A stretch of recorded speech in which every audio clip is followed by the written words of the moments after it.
First, we invest in real property, so it's real, tangible. It's not just some paper value. And with the inflation we've been experiencing over the last few years, post-pandemic, we see all of the building materials, wood, steel, everything has just gone up by so much. So this is what I would call bundled commodities. You have all of these commodities that have inflated in a real, tangible asset that you're investing into. On almost all of our deals, we structure it as a first lien holder. Basically, if anything goes wrong, you have the first right to that property and you can take over the property if the agreement is not met, which, by the way, that has never happened with us. We've never even come close to that, and we don't want to. We're incentivized not to let that happen because then you would get all the equity and the upside that we have in the property, but you have that protection. That's how your money is secured. Now, as far as documentation, you would have a promissory note saying how much we owe you and what the terms of our agreement are and what your interest rate will be. And then you'll have a deed of trust on the property. The next thing that secures your investment is equity. And so we're always buying deals at deep discounts. It will have at least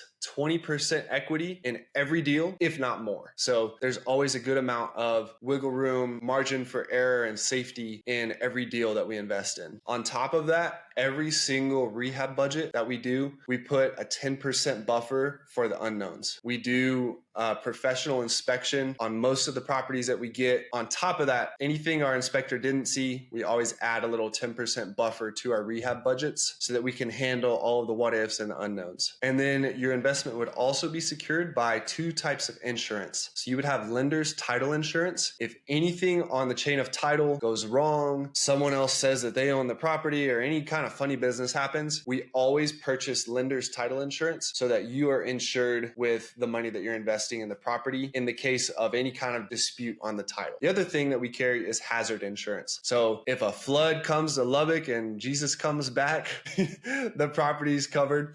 Actually, most of our properties don't need flood insurance, but what hazard covers is fire, wind, hail, that sort of thing. So we keep that on all the properties.